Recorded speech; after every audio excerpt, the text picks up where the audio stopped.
بسم اللہ الرحمن الرحیم۔ شروع اللہ کے نام سے جو بڑا مہربان نہایت رحم والا ہے۔ السلام علیکم ورحمۃ اللہ وبرکاتہ۔ اسلامک سینٹر چینل میں خوش آمدید۔ ویورز، اس اسلامک سینٹر چینل پہ آپ کو اسلام کے بارے میں بہت ساری معلومات ملتی ہیں، تو اسلام کے بارے میں سارا کچھ جاننے کے لیے اس چینل کو جلدی سے سبسکرائب کریں اور بیل آئیکن کو بھی ساتھ پریس کریں تاکہ ہر ویڈیو آپ تک پہنچ سکے، اور چینل کو سبسکرائب کرنے سے آپ کو زیادہ سے زیادہ نالج ملے گا اور چینل کو سپورٹ ملے گی۔ تو ویورز، آئیے چلتے ہیں ویڈیو کی طرف۔ آج کی ویڈیو ہے حضرت محمد صلی اللہ علیہ وآلہ وسلم اور طاقتور بت کا واقعہ، اس کے بارے میں۔ مکہ میں ایک بڑا طاقتور کافر تھا۔ اس کا جو بت تھا وہ سونے کا تھا۔ ایک دن بت کی پوجا کر رہا تھا کہ اچانک بت میں حرکت پیدا ہو گئی اور بت کہنے لگا، اے لوگو، محمد اللہ کا رسول نہیں ہے، اس کی تصدیق نہ کرنا۔ وہ کافر بہت خوش ہوا۔ اس نے تمام مکہ والوں کو اپنے گھر دعوت دی اور حضور صلی اللہ علیہ وآلہ وسلم کو بھی بلایا۔ جب محمد بت کے سامنے تشریف لائے تو اچانک سے بت کو بسم اللہ الرحمن الرحیم۔ ہندوستان میں سومناتھ کا مندر پورے ہندوستان کے لوگوں کا مرکز تھا۔ یہاں پر میلوں سفر کر کے لوگ آیا کرتے تھے۔ یہاں پر سونے کے بنے ہوئے بت اور مورتیاں بھی نصب کی ہوئی تھیں، اور اس مندر کی خاص بات مورتی کا ایک خاص جادو تھا، جس کی وجہ سے بڑے بڑے لوگ اس کی طرف متوجہ ہوتے تھے کہ سکھ اور عیسائی بھی اپنا مذہب بدل لیا کرتے تھے، اور سومناتھ کا مندر دیکھ کر لوگ ہندو مت کو قبول کر لیتے۔ وہ خواہ اپنے مذہب پر کتنے ہی پکے ہوں، منظر کو دیکھ کر سجدے میں گر پڑتے کہ اس کے اندر اتنا بڑا کرشمہ اور ایسا غیر فطری نشان تھا کہ انسان حیران رہ جاتا۔ اس میں ایک ایسا بڑا بت تھا جو بغیر کسی سہارے کے ہوا میں معلق تھا۔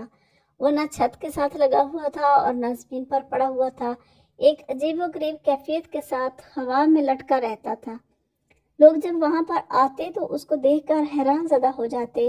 پھر ہندو پنڈت خوب کمائی کیا کرتے تھے کہ اس خاص بت کے لیے پیسے دو اور ہیرے جواہرات اس پر چڑھاؤ تو تمہاری تمام مشکلات حل ہو جائیں گی، تمہارے مسائل ختم ہو جائیں گے۔ یہ ایک بہت بڑا ہیکل بت تھا جس کا پیٹ بہت بڑا تھا۔ اس کے منہ کے ذریعے سے ہیرے جواہرات اس کے پیٹ میں ڈالے جاتے تھے۔ پھر جب مندر خالی ہو جاتا تو 2 یا 3 ہفتوں کے بعد اس مورتی کے پیچھے کمر کا راستہ کھلا تھا، جس کو کھول کر اس سے سونا چاندی کے زیورات کو نکال لیا جاتا تھا۔ مگر لوگ یہی سمجھتے تھے کہ ہمارے دیے ہوئے خزانے بھگوان کے پاس پہنچ جاتے ہیں اور اس کے بدلے بھگوان ہمارے مسائل کو حل کر دیتے ہیں۔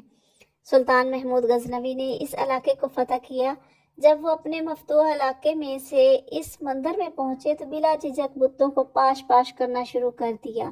بڑی بڑی کلہاڑیوں سے بتوں کو گرایا جا رہا تھا، اور سلطان محمود غزنوی بھی تلواروں سے بتوں پر وار کر رہے تھے۔ ابھی آدھا مندر ہی بتوں سے پاک ہوا تھا کہ باقیوں کو دوسرے دن پر چھوڑ دیا گیا۔ دوسرے دن تمام ہندوستان کے بڑے بڑے پجاری اور پنڈت مل کر سلطان محمود غزنوی کے پاس حاضر ہوئے اور بڑے اتحاد کے ساتھ درخواست پیش کرتے ہوئے کہا کہ بے شک اب آپ اس علاقے پر قبضہ رکھیں، مگر ہمارے اس بت کو مت توڑیے۔ اس کے بدلے میں ہم آپ کو پورے ہندوستان کی دولت دینے پر آمادہ ہیں۔ سلطان محمود غزنوی کا ایک وزیر آپ کے قریب آیا اور کہنے لگا، یہ پیشکش بہت بڑی ہے، کیونکہ ہم نے بہت سارے بتوں کو توڑ دیا ہے، صرف ایک بت کو چھوڑ دینے میں کوئی حرج نہیں۔ آپ اس پر ضرور غور کیجیے، کیونکہ جو مال و دولت آپ کو ملے گا اس سے ہمارے دین اسلام کی حکومت بہت آسانی سے مستحکم ہو جائے گی۔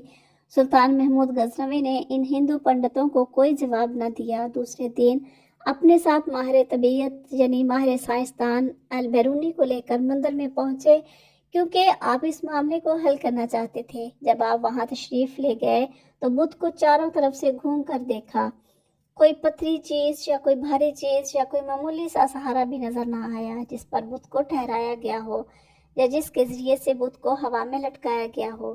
سلطان محمود غزنوی بہت حیران ہوئے اور البیرونی کے ذمہ لگایا کہ آپ اس کا معائنہ کریں اور اس کی وجہ ڈھونڈیں کہ اس بت کو ہوا میں کس طرح ٹھہرایا گیا ہے۔ عجیب و غریب سما بن چکا تھا. بہت سارے وزیر اور سلطان محمود غزنوی بھی وہاں بیٹھ کر دیکھ رہے تھے کہ آخر اس کی کیا وجہ ہو سکتی ہے. البیرونی بھی پکے سچے مسلمان تھے. انہوں نے بڑے غور سے بت کو دیکھنا شروع کیا. قریب جا کر بت کو چھو کر بھی دیکھا اور چاروں طرف سے بغور دیکھتے بھی رہے. آخرکار ان کی سمجھ میں یہ راز آ گیا اور وہ بڑی فاتحانہ مسکراہٹ لے کر بادشاہ کے سامنے حاضر ہوئے اور بڑے ہی ادب سے عرض کیا، حضور، اس بت کے دائیں جانب دیوار کے اوپر والی اینٹیں اگر نکال دی جائیں تو آپ کے سامنے اس کا معاملہ حل ہو جائے گا. سلطان، جو کافی دیر سے تحقیق ہوتے ہوئے دیکھ رہا تھا، وہ گہری سوچ میں پڑ گیا اور اپنے ایک وزیر کو حکم دیا کہ جن اینٹوں کی طرف البیرونی نے اشارہ کیا ہے وہ فوراً نکال دی جائیں. جب وہ اینٹیں نکلی تو بت کا راز فاش ہو گیا، کیونکہ دائیں طرف والی دیوار سے اینٹیں نکالی گئیں تو وہ دائیں جانب سے زمین کی طرف جھک گیا. ابھی وہ زمین پر گرا نہیں تھا مگر اس کی ایک سائیڈ بالکل نیچے کی طرف جھک گئی. یہ چیز پہلے سے بھی زیادہ حیران کن تھی. اینٹوں کا بت سے کیا تعلق ہے؟ سلطان محمود غزنوی نے البیرونی کو بلا کر پوچھا کہ اس بات پر سے ذرا پردہ اٹھائیں اور بتائیے کہ اب تحقیق کی گہرائی تک کیسے پہنچے. البیرونی نے بتایا کہ حضور، در حقیقت یہ سارا بت بہت اعلیٰ قسم کے لوہے کا بنا ہوا ہے. یہ ایسا بت ہے جو مقناطیس کی طرف خوب کھینچتا ہے. پھر اس کے وزن کے عین مطابق مقناطیس کو دیوار کی اینٹوں کے اندر خوب بھر دیا گیا ہے. یعنی اینٹوں کے اندر مٹی کی بجائے مقناطیس رکھ دیا گیا ہے. یہ مقناطیس بھی اتنے اعلیٰ قسم کے ہیں کہ یہ پوری طرح اس مورتی کو اپنی طرف کھینچتے رہتے ہیں اور اتنی زور سے کھینچتے رہتے ہیں کہ یہ اپنی جگہ سے حرکت بھی نہیں کرتے. بلکہ انہوں نے بتلایا کہ اس مندر کے اندر ہوا کی عام درافت بھی اس طریقے سے ترتیب دی گئی ہے کہ وہ بت کے اوپر کی طرف اٹھائی رکھتی ہے. اس تحقیق سے معلوم ہو گیا کہ وہ کون سی ٹیکنیک تھی جس کے ذریعے جادو دکھا کر ہندوستان کے ہزاروں لوگوں کو گمراہ کیا گیا اور ان کو باطل کی گہرائیوں میں ڈال دیا گیا. سلطان محمود غزنوی نے اس بت کو توڑ دینے کا حکم دیا اور بڑے بڑے طاقتور سپاہیوں کا ذمہ لگایا کہ وہ اپنی پوری قوت کے ساتھ اس بت کو ٹکڑے ٹکڑے کر دے، حتیٰ کہ اس کا نام و نشان بھی ختم ہو جائے. رسول اللہ صلی اللہ علیہ وآلہ وسلم کے بعثت کے وقت جب جنات کو آسمانی خبریں سننے سے روک دیا گیا تو آپ کی نبوت و بعثت کے بعد جو جن آسمانی خبریں سننے کے لیے اوپر جاتا تو اس پر شہاب ثاقب پھینک کر دفع کر دیا جانے لگا. جنات کا تذکرہ ہوا کہ اس کا سبب معلوم کرنا چاہیے کہ کون سا نیا واقعہ دنیا میں ہوا ہے جس کی وجہ سے جنات کو آسمانی خبروں سے روک دیا گیا. جنات کے مختلف گروہ دنیا کے مختلف خطوں میں اس کی تحقیقات کے لیے پھیل گئے. ان کا ایک گروہ حجاز کی طرف بھی پہنچا. اس روز حضرت صلی اللہ علیہ وآلہ وسلم اپنے چند صحابہ کے ساتھ مقام بطن نخلا میں تشریف فرما تھے اور سوق آغاز کی طرف جانے کا قصد تھا. عرب کے لوگ تجارتی اور معاشرتی امور کے لیے مختلف مقامات پر خاص ایام میں بازار لگاتے تھے جس میں ہر خطے کے لوگ جمع ہوتے، دکانیں لگتی اور اجتماعات اور جلسے ہوتے تھے. جیسے ہمارے زمانے میں اسی طرح کی نمائشیں جا بجا ہوتی ہیں، انہی میں سے ایک بازار عام مقام عکاظ میں لگتا تھا. رسول اللہ صلی اللہ علیہ وآلہ وسلم غالباً دعوت و تبلیغ و اسلام کے لیے تشریف لے جا رہے تھے. اس مقام بطن نخلا میں آپ صلی اللہ علیہ وآلہ وسلم صبح کی نماز پڑھا رہے تھے کہ وہ جنات یہاں پہنچے. قرآن سن کر کہنے لگے کہ بس وہ نئی بات یہی ہے جو ہمارے اور آسمانی خبروں کے درمیان حائل ہوئی ہے. اور ایک روایت میں ہے کہ وہ جنات جب یہاں آئے تو باہم کہنے لگے کہ خاموش ہو کر قرآن سنو. جب آپ نماز سے فارغ ہوئے تو اسلام کی حقانیت پر یقین و ایمان لا کر اپنی قوم کے پاس واپس آ گئے اور ان کو اس واقعے کے اصلی سبب کی اور اس کی خبر دی کہ ہم مسلمان ہو گئے، تم کو بھی چاہیے کہ ایمان لے آؤ. مگر رسول اللہ صلی اللہ علیہ وآلہ وسلم کو ان جنات کے آنے جانے اور قرآن سن کر ایمان لے آنے کی خبر نہیں ہوئی، جہاں تک کہ وہ سورہ جن کا نزول ہوا جس میں آپ کو اس واقعے کی خبر دی گئی. اور روایت میں ہے کہ یہ جنات مقام نسبین کے رہنے والے تھے اور کل 9 تھے. جب انہوں نے اپنے قوم کو یہ خبر سنائی اور ایمان لانے کی ترغیب دی تو پھر ان میں سے 300 اشخاص اسلام لانے کے لیے حاضر خدمت ہوئے. جب تک نبی کریم صلی اللہ علیہ وآلہ وسلم نے اپنی نبوت اور رسالت کا اعلان نہیں کیا تھا اس وقت آپ صلی اللہ علیہ وآلہ وسلم مکہ میں ایک عقل مند، دانشور، صادق و امین اور اچھے انسان سے جانے جاتے تھے۔ جب آپ صلی اللہ علیہ وآلہ وسلم نے اپنی نبوت کا اعلان کیا تو لوگوں نے آپ صلی اللہ علیہ وآلہ وسلم کو جادوگر اور بہت ہی غلط الفاظ سے مشہور کرنے کی کوشش کی تاکہ لوگ آپ صلی اللہ علیہ وسلم کے قریب نہ آئیں اور آپ صلی اللہ علیہ وآلہ وسلم کی باتیں نہ سنیں۔ مگر اللہ نے جن کے دلوں کو ایمان کی روشنی سے منور کرنے کا فیصلہ کر لیا تھا، ان حضرات کو اس کا کوئی اثر نہیں ہوا، بلکہ تکلیف و مشقت برداشت کر کے آپ صلی اللہ علیہ وآلہ وسلم کے پاس تشریف لاتے تھے اور جلوہ انوار و ربانی سے اپنے دلوں کو منور کر کے جاتے تھے۔ کفار و مشرکین جب نبی کرم صلی اللہ علیہ وآلہ وسلم کے کسی معجزہ کا مشاہدہ کرتے تو اسے قبول کرنے کی بجائے یہ کہتے کہ یہ ایک جادو ہے جو ابھی ختم ہو جائے گا۔ اللہ تعالیٰ کا ارشاد ہے، اگر کوئی معجزہ دیکھتے ہیں تو ٹال دیتے ہیں اور کہتے ہیں کہ یہ جادو ہے جو ابھی ختم ہوا جاتا ہے۔ سورہ قمر کی آیت نمبر 2 میں ہے، یعنی یہ جادو کا اثر ہے جو دیر تک نہیں چلا کرتا، خود ہی گزر جائے گا اور ختم ہو جائے گا۔ ویورز، سرزمین مکہ کا ایک مشہور ولید نامی کافر تھا جو حضرت محمد صلی اللہ علیہ وآلہ وسلم کا بہت بڑا دشمن تھا۔ وہ آپ صلی اللہ علیہ وآلہ وسلم کو تکلیف دینے کا کوئی بھی موقع ہاتھ سے نہ جانے دیتا تھا۔ ولید ایک امیر تاجر تھا، اس نے اپنے گھر میں ہی سونے کا ایک بہت بڑا بت بنا رکھا تھا جس کی وہ دل و جان سے عبادت کرتا تھا۔ ایک دن وہ بت کی پوجا کرنے میں مصروف تھا کہ اچانک سونے کا بت باتیں کرنے لگا جس کی وہ پوجا کر رہا تھا۔ اس بت نے ولید سے کہا، اے میرے ماننے والے، مجھ پر یقین کرنے والے، سن لے، حضرت محمد صلی اللہ علیہ وآلہ وسلم کا دین سچا نہیں ہے۔ محمد صلی اللہ علیہ وآلہ وسلم پر کبھی بھی ایمان نہ لانا، محمد صلی اللہ علیہ وآلہ وسلم کے رسول ہونے کی کبھی بھی تصدیق نہ کرنا۔ بدھ کو بولتے ہوئے دیکھ کر ولید کی خوشی کی انتہا نہ رہی۔ اس نے اپنے ارد گرد رہنے والے کافروں کو اکٹھا کیا اور کہا، دیکھو میرا خدا کیا بول رہا ہے۔ جب سارے اکٹھے ہو کر ولید کے بت کے پاس گئے تو انہوں نے بھی بت کے منہ سے وہی الفاظ سنے جو ولید نے سنے تھے۔ دوسرے دن پورے علاقے میں یہ بات عام پھیل گئی، سب لوگ آتے اور اس بت کے منہ سے یہ بےہودہ الفاظ سن کر چلے جاتے۔ ایک دن انہوں نے رسول اللہ صلی اللہ علیہ وسلم کو بھی دعوت دی، اے محمد صلی اللہ علیہ وسلم، دیکھو ہمارا خدا سچا ہے جو یہ دعویٰ کر رہا ہے۔ انہوں نے نبی اکرم صلی اللہ علیہ وسلم کو بھی تشریف لانے کو کہا۔ جب نبی اکرم صلی اللہ علیہ وسلم اس بت کے پاس تشریف لائے تو آپ صلی اللہ علیہ وآلہ وسلم کو دعوت دی گئی تو ولید نے چالاکی سے سارے مکہ والوں کو بھی ایک میدان میں اکٹھا کیا تاکہ آج بت کے منہ سے یہ الفاظ سب سن لیں اور پھر محمد صلی اللہ علیہ وآلہ وسلم پر جو ایمان لائے ہیں وہ بھی دوبارہ سے ہمارے خدا کو پوجنے لگ جائیں۔ لوگ میدان میں کھڑے ولید کے بت کے منہ سے مشرکانہ الفاظ سننے کے لیے بے تاب کھڑے تھے۔ جب بت نے رسول اللہ صلی اللہ علیہ وسلم کو دیکھا تو اس نے نبی اکرم صلی اللہ علیہ وسلم کی طرف اشارہ کرتے ہوئے کہا، اے لوگو، یہ حضرت محمد صلی اللہ علیہ وآلہ وسلم ہیں، یہ اللہ پاک کے آخری نبی ہیں، ان کا دین سچا دین ہے، قرآن پاک اللہ کی آخری کتاب ہے، میری ان باتوں سے کبھی بھی انکاری مت ہونا، اگر تم ان باتوں سے انکاری ہو گئے تو تمہارے لیے اللہ نے جہنم میں سخت عذاب تیار کر رکھا ہے۔ اگر تم دنیا اور آخرت میں کامیاب ہونا چاہتے ہو تو نبی اکرم صلی اللہ علیہ وسلم کے دین پر ایمان لے آؤ، خدا اور اس کے نبی کو راضی کر لو گے تو تم دنیا اور آخرت میں کامیاب ٹھہرو گے۔ اے کافرو، بتوں پر یقین کرنے والو، تمہارے سارے بت تم کو گمراہ کر رہے ہیں۔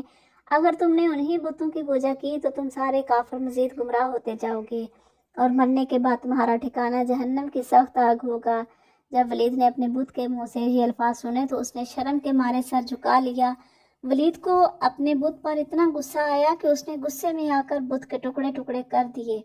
حضور اکرم صلی اللہ علیہ وآلہ وسلم اس میدان سے واپس جا رہے تھے کہ نبی اکرم صلی اللہ علیہ وسلم کی نظر ایک گھوڑ سوار پر پڑی جو بڑی تیزی کے ساتھ ہاتھ میں خون سے تر تلوار لیے نبی اکرم صلی اللہ علیہ وسلم کی طرف بڑھ رہا تھا۔ جب وہ نبی اکرم صلی اللہ علیہ وسلم کے پاس آیا تو اس نے آپ صلی اللہ علیہ وآلہ وسلم کو سلام کیا۔ پیارے آقا صلی اللہ علیہ وآلہ وسلم نے اسلام کا جواب دیا اور دریافت کیا کہ تم کون ہو؟ اس شخص نے جواب دیا، اے محمد صلی اللہ علیہ وآلہ وسلم، میں ایک مسلمان جن ہوں، میں آپ پر یقین رکھتا ہوں، مجھے مہین بن العبر کے نام سے پکارا جاتا ہے، میں جبل طور میں رہائش پذیر ہوں. میں کسی کام کے لیے دوسرے علاقے میں گیا ہوا تھا. میں آج کافی دنوں کے بعد گھر واپس آیا ہوں تو میں نے دیکھا کہ میرے گھر والے کافی اداس بیٹھے رو رہے تھے. میں نے ان سب سے رونے کی وجہ دریافت کی تو انہوں نے کہا کہ ایک شیطان ولید کافر کے بت میں حاضر ہوا ہے اور اس نے نبی کرم صلی اللہ علیہ وسلم کے بارے میں بیہودہ الفاظ کہے. وہ شیطان آج پھر اس بت میں حاضر ہونے کے لیے آ رہا ہے جو کہ نبی اکرم صلی اللہ علیہ وسلم کے بارے میں نعوذ باللہ غلط الفاظ بولنے والے ہیں. جب میں نے گھر والوں سے یہ الفاظ سنے تو مجھ سے برداشت نہیں ہوا. میں نے اس شیطان کو راستے میں ہی روک کر قتل کر دیا ہے اور اس بت میں داخل ہو کر آپ صلی اللہ علیہ وآلہ وسلم کے سچے نبی ہونے کی گواہی دی ہے. اب جو کچھ بولا گیا تھا یہ میں نے ہی بولا تھا. مسلمان جن کی یہ بات سن کر حضور اکرم صلی اللہ علیہ وآلہ وسلم بہت خوش ہوئے اور اس جن کے لیے اللہ پاک سے مغفرت کی دعا کی. حضرت ابو ذر غفاری رضی اللہ تعالیٰ عنہ اپنے بھائی انیس کی زیارت مکہ اور اللہ کے رسول صلی اللہ علیہ وآلہ وسلم سے ملاقات کی کہانی بیان کرتے ہوئے فرماتے ہیں کہ میں نے اس انیس سے پوچھا کہ تم نے مکہ میں کیا کیا؟ انہوں نے جواب دیا کہ میں نے مکہ میں ایک ایسے شخص محمد صلی اللہ علیہ وآلہ وسلم سے ملاقات کی جو تمہارے دین پر ہے. اسے اس بات کا یقین ہے کہ اللہ نے اسے رسول بنا کر بھیجا ہے. میں نے پوچھا ان کے بارے میں لوگوں کا کیا خیال ہے؟ انہوں نے فرمایا کہ لوگ کہتے ہیں کہ وہ شاعر، کاہن اور ساحر ہے، جبکہ انیس خود ایک شاعر تھے. انیس نے کہا میں نے کاہنوں کی بات سنی ہے مگر اس کا کلام کاہنوں کی بات جیسا نہیں ہے. میں نے ان کے کلام کو شعر کے بحروں پر پرکھا تو وہ کسی کی زبان پر میرے بعد نہیں جڑے گا شعر کی طرح. خدا کی قسم وہ سچا ہے اور لوگ جھوٹے ہیں. نبی اکرم صلی اللہ علیہ وآلہ وسلم جیسا قابل الائق انسان جس نے کبھی کسی غیر مناسب کام کا ارتکاب نہیں کیا، لوگوں کے ساتھ شب و ششم سے بات نہیں کی اور کسی بڑے اور چھوٹے کے احترام میں کوئی کسر نہیں اٹھا رکھی، مگر اعلان نبوت کے بعد کفار نے انہیں مجنون، دیوانہ کہنا شروع کر دیا. حقیقت یہ ہے کہ جس نے اس عظیم عالم انسانیت، رہبر رشد و ہدایت اور عقل و دانش کے مینار کو مجنون اور دیوانہ کہا، وہ خود مجنون ہے، پاگل، دیوانے، معاند، متصب اور سرکش و ہٹ درم تھے. روایت میں ہے کہ سماد رضی اللہ تعالیٰ عنہ مکہ مکرمہ آئے. ان کا تعلق قبیلہ ازدشوا سے تھا. وہ جنوں اور اسیب وغیرہ کا جھاڑ پھونک کرتے تھے. انہوں نے مکہ کے چند بے وقوفوں کو یہ کہتے ہوئے سنا کہ محمد صلی اللہ علیہ وآلہ وسلم مجنون ہے. تو انہوں نے کہا کہ میں اس شخص کو دیکھوں، شاید اللہ ان کو میرے ہاتھ سے شفا عطا فرمائے. وہ فرماتے ہیں کہ انہوں نے ان سے ملاقات کی اور کہا اے محمد صلی اللہ علیہ وآلہ وسلم، میں جنون کو جھاڑتا ہوں اور اللہ تعالیٰ میرے ہاتھ سے جس کو چاہتا ہے شفا دیتا ہے. تو کیا آپ کی خواہش ہے کہ آپ چھڑوائیں؟ پھر اللہ کے رسول نے فرمایا سب تعریفیں اللہ تعالیٰ کے لیے ہیں. ہم اسی ذات کی تعریف میں رتب اللسان ہیں اور اسی سے مدد طلب کرتے ہیں. جسے اللہ ہدایت دے اسے کوئی گمراہ نہیں کر سکتا اور جسے اللہ گمراہ کر دے اسے کوئی ہدایت نہیں دے سکتا. میں شہادت دیتا ہوں کہ اللہ کے سوا کوئی معبود نہیں، وہ یکتا ہے اور اس کا کوئی سانجی نہیں، اور محمد صلی اللہ علیہ وآلہ وسلم اس کے بندے اور رسول ہیں. اب حمد و شہادتین کے بعد جو چاہو کہو. وہ فرماتے ہیں کہ انہوں نے کہا کہ آپ صلی اللہ علیہ وآلہ وسلم اپنے ان کلمات کو پھر سے کہیں. چنانچہ رسول اللہ صلی اللہ علیہ وسلم نے ان کلمات کو 3 بار ان کے سامنے دہرایا. راوی کہتے ہیں کہ انہوں نے فرمایا میں نے کاہنوں کی باتیں، جادوگروں کے اقوال اور شعراء کے اشعار سنے ہیں مگر میں نے آپ کے ان کلمات کی مثل نہیں سنا. یہ کلمات تو دریائے بلاغت کی تہ تک پہنچ گئے ہیں.